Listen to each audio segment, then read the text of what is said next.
Coach, whenever you're ready.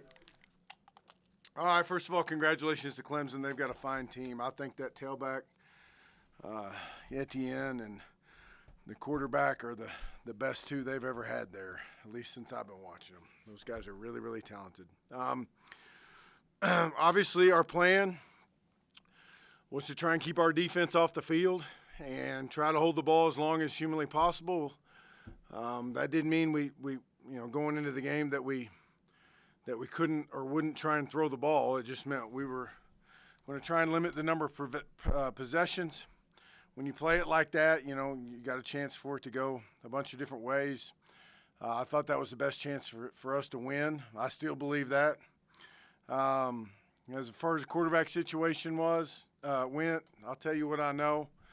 In the first series, Hendon, he didn't hold us in the huddle, and he dropped the snap. So we took him out to settle him down for one series, planning on settling him down for one series. And Braxton went in and led us to a touchdown, so we kept Braxton in the game.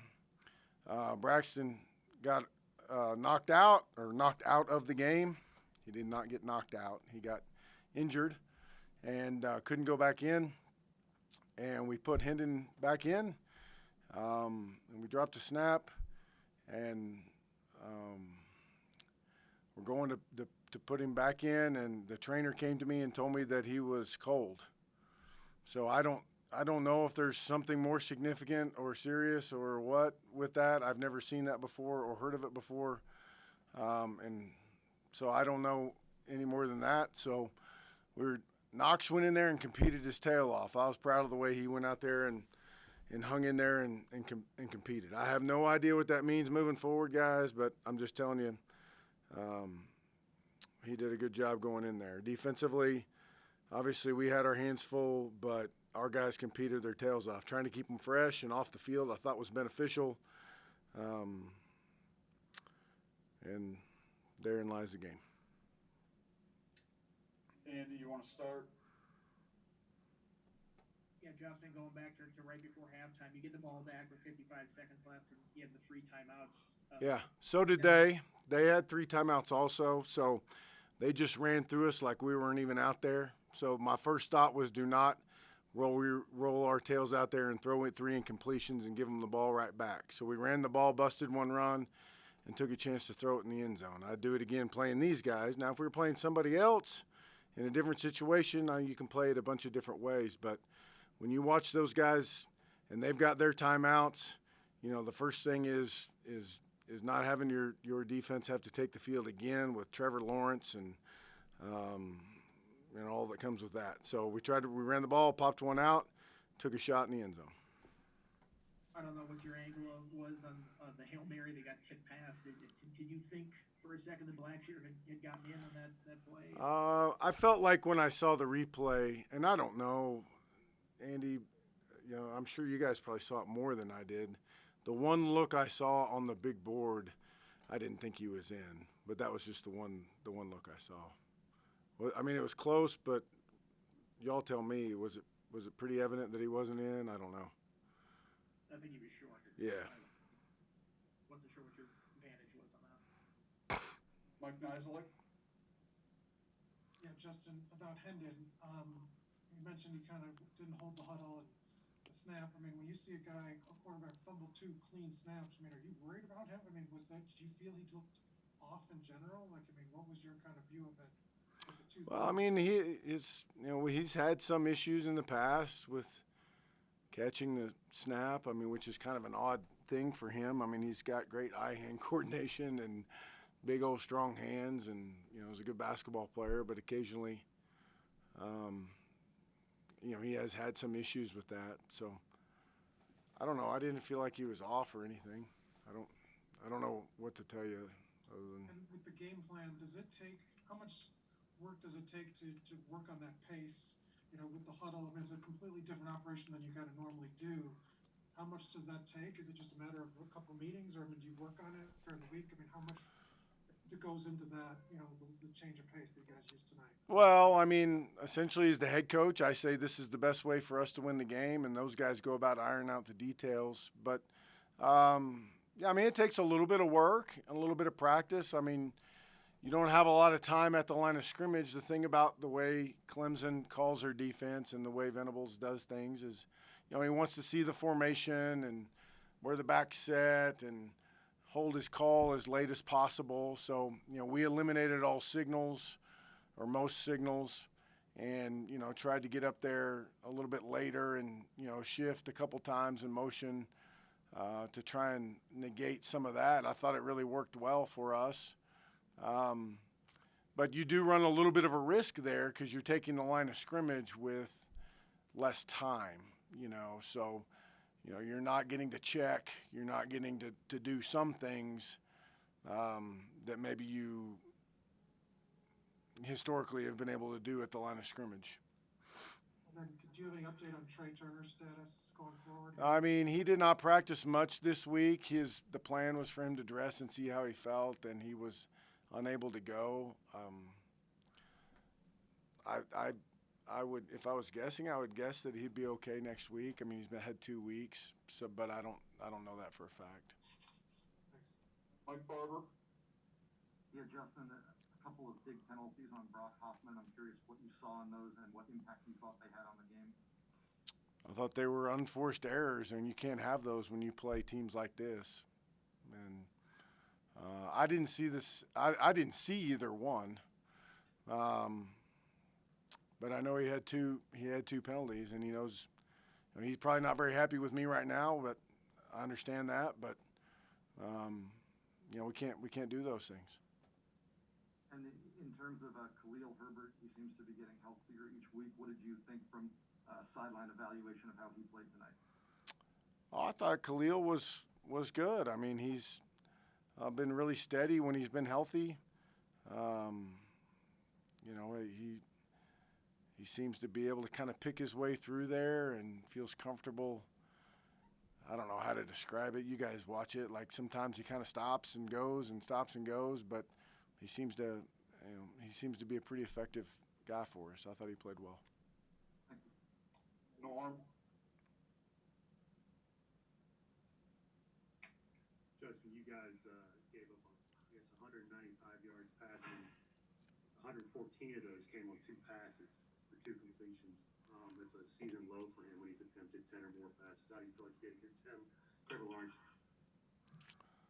Oh, probably as well as could be expected. We tried to mix up the looks. The problem obviously is they can run the ball. I mean, Travis Etienne is different than everybody else on the field out there. But I thought our guys competed their tails off. Like they were fresh when they were out there. I thought the plan of trying to keep them fresh and keep guys rolling in and, letting us try to attack a little bit and try to limit those explosive plays was sound. But I don't know. I'm kind of rambling here answering your question. I thought, by and large, we defended a few deep balls and we let at least one get over our head there. I confess I didn't see if they came back, but I don't think they did. Darisaw and Janzi, what are their statuses? Well, I don't know what their status is, quite honestly. I mean, we were pulling guys out of the game, so I don't know. I asked Christian if he was okay. He said yes. So I don't know. I haven't seen Silas yet, so I don't have a very good answer for you, to be honest with you. Thank you. Aaron. Hey, Justin, you might not be able to answer this, but Hendon came back out. It looked like he was sort of lurching forward, like randomly, almost like it was some sort of tick or something. I mean, and what you're saying is, as far as you know, the trainer just said he was cold? That seems like responding to the cold? Well, like in the middle of the game, I said, "What's the deal?" And he said, "No, he's cold. We're dealing with him." So I can't give you any more diagnosis than that. I certainly don't. That's why I said I don't know if it was something serious or not serious or what. I really don't. All right, Yeah, I just don't know. Okay. Mike Nislik, you had a follow-up? Yeah, James Mitchell on punt returns. Did you just feel like, didn't want to go to Khalil or Tavion? How did you decide on James? Well, we've been working quite a few people back there. Trey a couple weeks ago, and then Trey went down. So we felt best about CAC and James. So we've been working those guys, and that's who we felt like we should put back there. And you were a quarterback. How difficult of a situation is to be thrown in the game for Knox, who was the fourth-team quarterback just 1 week ago, against the number 3 team in the country? I mean, what is that challenge like for him? And did you get a sense of, what it was like for him at all? To say it's an immense challenge, but the thing about Knox is he's a competitor, and I'm sure he was nervous, but he went out there and competed, and I was really and I am proud of him. We saw something in Knox in high school. He's still developing, obviously, but I think as he continues to work and get better, he's got a chance to be a productive Division I quarterback here at Virginia Tech. So I'm excited about him and his future. Was it an odd situation for him? Certainly, but it's proof positive that you just never know. I mean, you never know when they're going to turn to you and throw you in there. And this is this team's second 4-game losing streak in 3 years. Big picture, do you feel like the administration has faith in you guys to kind of turn this around here and know the kind of the context of this season? I mean, how are you feeling kind of about this? Certainly. I'm not going to tell you I feel great. We just lost, but I feel great about what we're doing and where we're going. I mean, the context of the season, you guys know that. You don't need me to sit up here and whine about that. I'm not going to. But, yeah, I feel great. It's time for us to get ready for Virginia. Last one, Mike Barber. Yeah, Justin, one more on the quarterbacks. You said you went to Braxton maybe for a series. You were impressed with what he did. What did you like? What did you see? And what were there some things that you can build off of maybe with Braxton?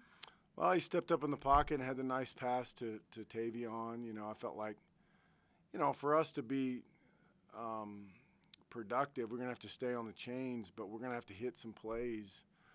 And, to me, that was a pretty big play. Kind of slid up in the pocket and hit Tavion. So, I don't know. I felt good about Braxton for a long time. I've made no bones about it with you all that I feel good about him, his talent and what he can do playing ball. It's a shame that he had to come out. Thank you, Coach. Yep.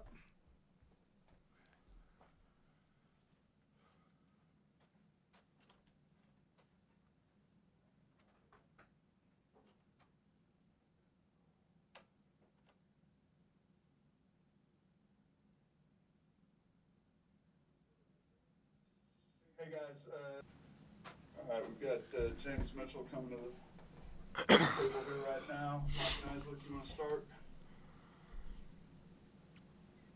Yeah, James, you guys had a much different offensive operation today with kind of the slow huddles and huddling up.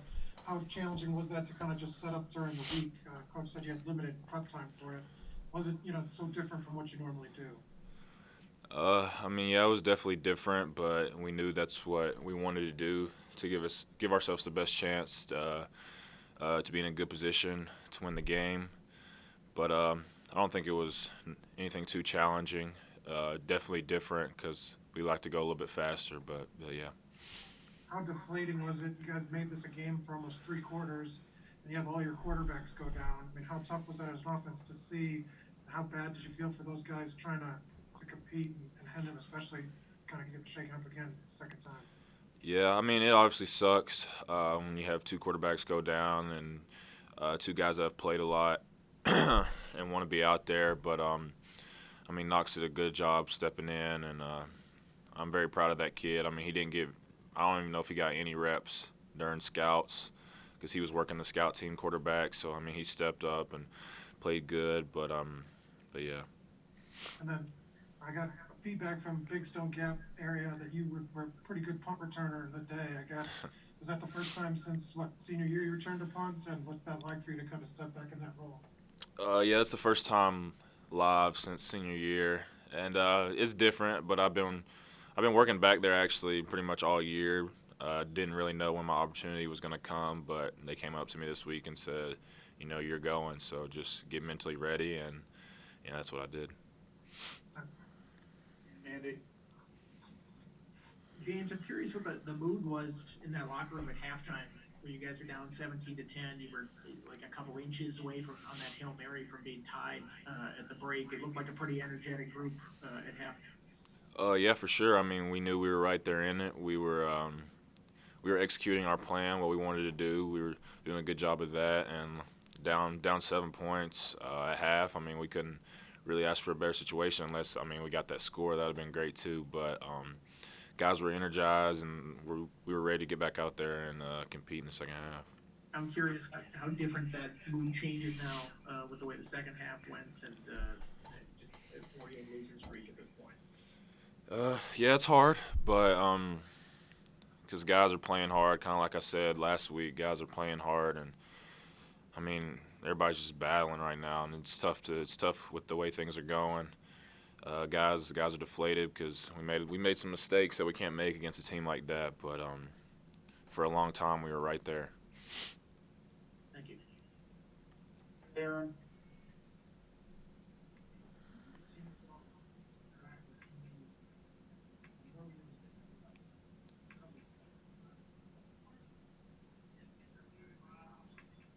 I'm sorry.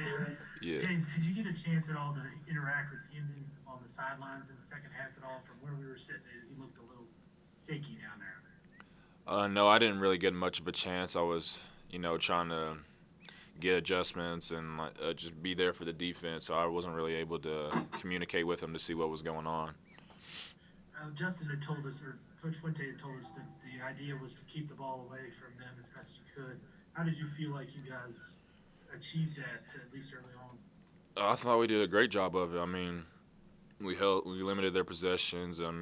We go into the half down 7 points. I thought we did a great job of executing the plan, and especially in the first half. Anybody else for James? All right, thanks, James. We've Thank got Juice Herbert coming in next.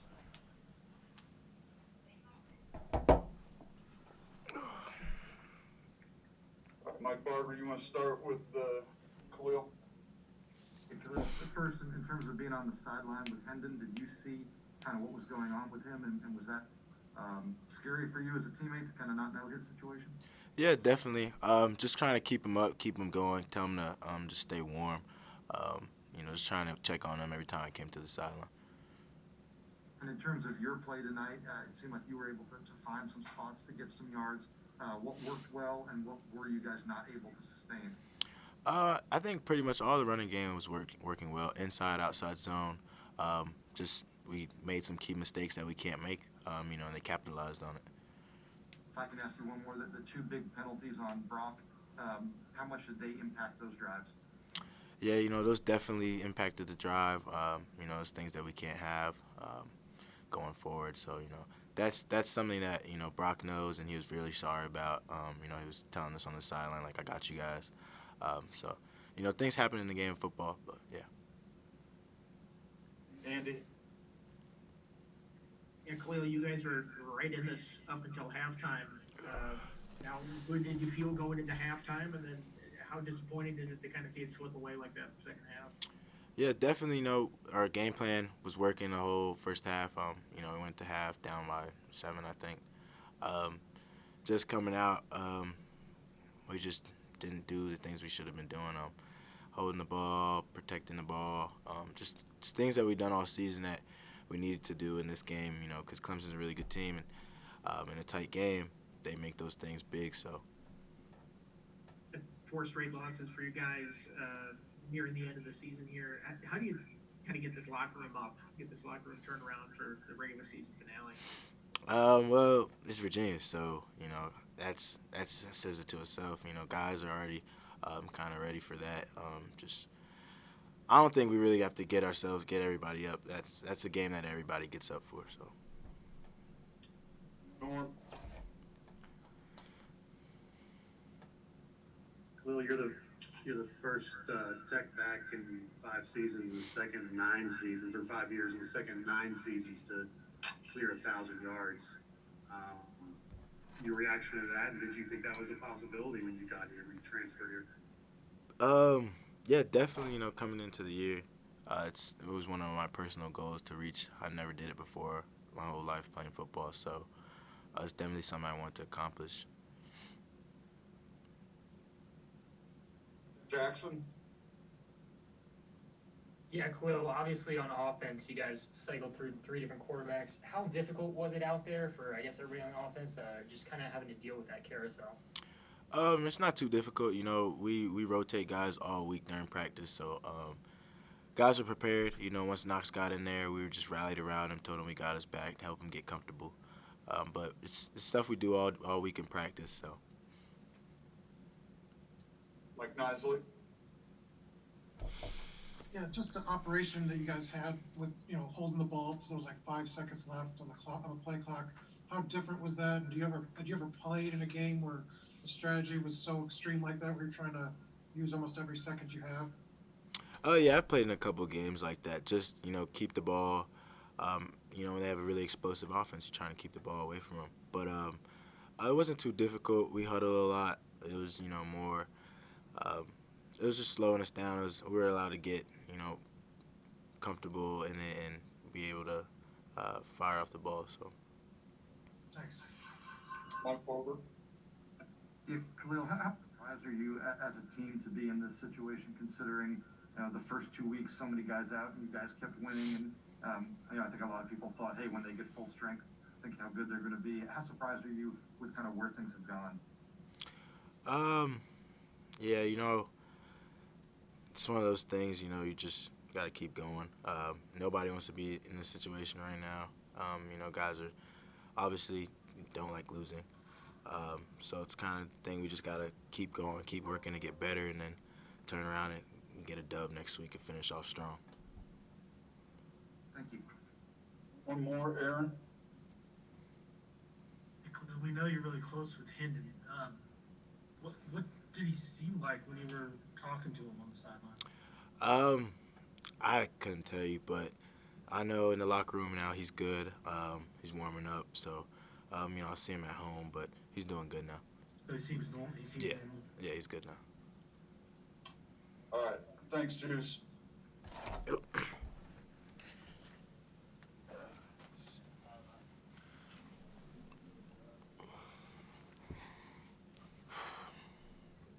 All right, Mike Nisley, you want to start us off? Yeah, Divine, Clemson, what was it, that offense like? Did you ever faced anything like that in your career, just in terms of the talent they have?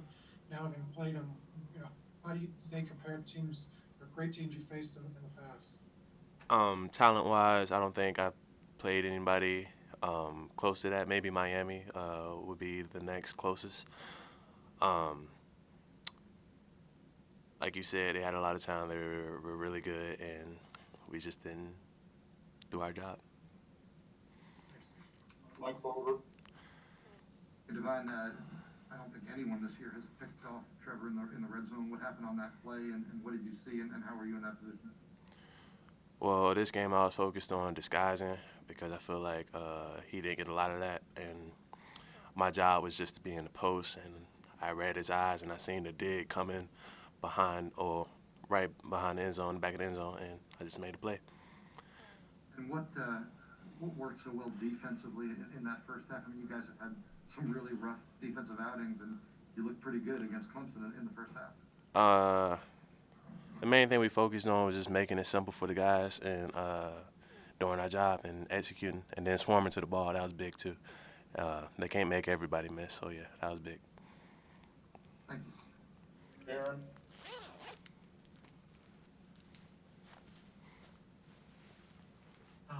Divine, we talked all week with you guys, and you said, look, we're going to be fresher. We're going to be, just revived, and it looked that way in the first half. What do you think changed at halftime, other than losing quarterbacks left and right? But I mean, did some of the fatigue set back in, or how did you feel that first half compared to the second? Clemson did a good job of getting the ball back for them, like fumbles, and defense just got off the field. So I will say fatigue got us a little bit, but we got to be ready at all times, so we can't blame it on that. And they just made more plays than us. Mike Barber, do you have a follow-up? Yeah, Mike, can you just kind of try to put into perspective the mood of the team and considering, the way you guys started with wins when you were shorthanded, how surprised are you to be in the spot you're in right now? Very surprised. If you would have told me this was our record, going to be our record at the beginning of the season, I wouldn't have believed you. But of course, we're down. We just got to keep going. We got one more game left, and we have to finish strong. The struggles this year, do you attribute any of it to COVID, to the pandemic, to all of the other things you've had to deal with, or is this just football related? Of course, COVID has a big part. Like I missed 2 weeks. I was a little bit out of shape when I came back. I would do extra after practice to get back to it. But yeah, COVID has a big effect on this team. Thank you. All right, thanks, Devine. Thank you.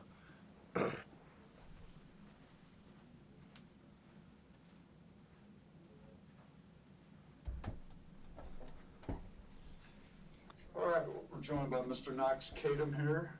You want to start us off, Andy? Yeah, Knox, a week and a half ago, you were probably fourth string here, and all of a sudden you find yourself in the game against the number 3 team in the country. What's going through your mind when you get in there, and how much preparation do you even have this week? I ran scout team this week. Was doing everything to help the defense. So last night I really met with a bunch of our coaches and GAs, and we went over the game plan, what we were going to do, everything with me. Got it down as best I could, and my job was to be ready if my number was called, and it's kind of what happened. It was very unlikely, but that's how it went tonight. You'd be probably hard-pressed to find a bigger, faster defense to make your debut against. What is that like when you get on the field, the speed of the game, your mindset at that point? Honestly, all that was going through my mind was just execute, do whatever, just follow the game plan, follow my assignments, and do whatever I can to help the offense get first downs and move the ball. Mike Nisley. You mentioned running the scout team this week. You had that been basically what you've been doing all season? I mean, how much opportunity did you get to learn the offense while doing that, through the year? I didn't start running scout team until Miami week, and so for the whole season I've been working with the offense, and I know the offense pretty well, and we got guys like Hendon who he's brought me along over my year and a half of being here, and I've met with him many times, and he really helped me learn this offense. So I felt good about just what we were calling, things we were doing, and it was pretty easy to pick up. And when you haven't played in a game in like 2 years, does it take a second to get acclimated again? I mean, did it finally feel real once you got hit? What was that like? Yeah, I think that first run, I think that kind of woke me up a little bit because, I stood on the sideline for 3 quarters. It was a little cold. I had to warm up. So, like I said, I haven't been hit since my senior year in 2 years, and that kind of just woke me up a little bit for the rest of the game. And when you look at what you're able to accomplish, how do you feel you did in that situation? Came up short in the red zone, but otherwise, you did move the ball a little bit. How do you feel about how you played?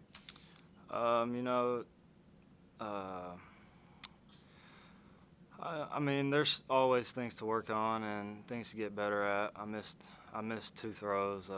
One was a open out and just kind of hurried it. The other one I underthrew on a go ball to Raheem. So, there's always ways to improve, but for a first time, I'm kind of happy with how it went.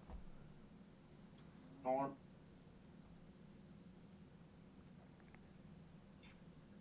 Hey, Knox, you were able to connect a little screen, dump off there to Jalen for 47 yards. That kind of help you gain a little confidence, maybe getting you a little bit of a rhythm at that point. I know that drive didn't end the way you guys wanted to, but that give you a little boost anyway. It definitely took something off my shoulders. Right. Kind of just settled me down a little bit. You know, I was like a deer in the headlights those first few plays, but that kind of calmed me down, and I was like, from there on, I mean, really reads, things going on. I mean, it kind of slowed everything down and calmed me. So it was good, and he really helped me there on that. Did you get a chance to talk with Hendon after the game at all? And if so, what did he say? You know, he just told me that he was really proud of what I did and stepping in and the situation it was, and he's always seen the potential and is just happy that I got my shot. Did he tell you how he was feeling? You know, he I'm not too sure on that situation. He's you know, I think he's just a little banged up, and I mean, something's going on with his hand, so he's you know, he's a tough dude, and I mean, I look up to him. He's taken hit after hit for the past 2 years, and he gets right back up. So I think he'll be good and ready to go come next week. Thanks, man. Mike Nice, look, you had a follow-up?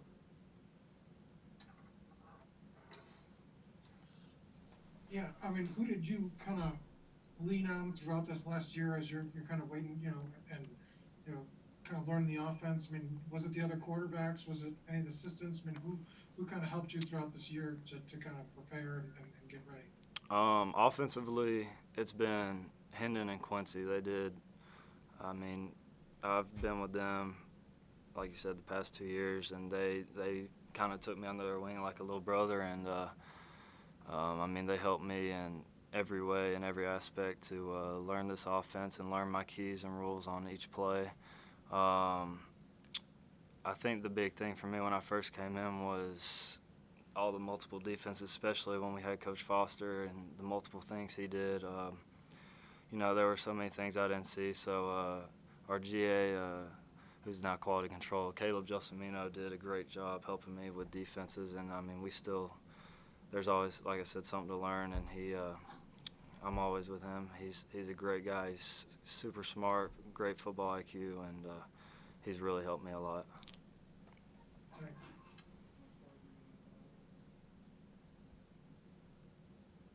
Mike Barber, you had a follow-up? Yeah, well, my first for Knox. I'm curious, I know you had originally committed to JMU. Can you just take us back to kind of how you got to Virginia Tech? It was all in about a couple days, but no, yeah, so I committed to JMU, I guess 2 weeks before signing day, and was pretty locked in, and then I guess after my official, when I committed, probably 2 or 3 days later, you know, I had talked to Coach Weiss many times. He was the area recruiter, and he told me Coach Korn wanted to speak with me, and he called me and said he was coming down the next day, and we were gonna do a workout at my high school. And so that morning we worked out, and he offered me right after, and I came on my official. And I mean, once you see this place, it's a no-brainer.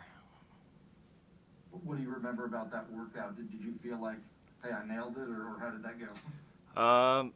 There were definitely, it was baseball season, so it wasn't the best workout, but there were good things, and then things he obviously saw that I need to work on, and I mean, we've hit that since I've gotten here, and you know, like I said, it wasn't the best workout, but he took his chance on me, and I'm gonna make the most of it. And was Virginia Tech involved in recruiting you heavily before that, or was that kind of like a here they come at the end thing? Yeah, so Coach Weiss and Coach Davidson both